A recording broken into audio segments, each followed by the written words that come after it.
The man was surprised to discover in court that his father had been a judge for decades. But today he couldn't remember the names of his colleagues. This aroused the man's suspicion. However, the next day, he found scratches on the front of his father's car.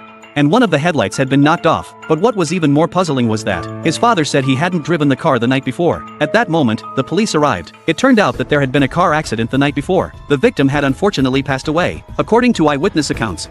At the time of the accident, they had seen his father's car pass by the scene. However, since there were no surveillance cameras in the area, the police could only investigate based on the witnesses' statements, and this impartial judge had become a suspect in a murder case. As a lawyer, Jack decided to clear his father's name. He asked his older brother if his father had been drinking again, but at that moment, his father suddenly walked into the living room. His father's authority intimidated Jack into silence. Soon, the police came knocking again. They found the victim's bloodstains on his father's car. After serving as a judge for a lifetime, he now had a mugshot as a suspect. Fortunately, he didn't have to go to prison for now. When they left the police station, the victim's mother was waiting outside. She shouted at everyone, accusing his father of being the murderer, and finally spat angrily at the car window. His father could only respond with silence. He found his father again, and asked him about what happened that night. His father confessed that he had only gone to the supermarket. On the way back, he encountered a heavy rainstorm, so he returned to the supermarket and took a detour home. After that, his memory was a blank. Jack had doubts. How could his father suddenly lose his memory? Until that day, he saw his father receiving in 4 in the videotape. His eyes instantly became sad. It turned out that his father hadn't intentionally hidden the truth. He was sick. The next day, Jack took his father to the accident site,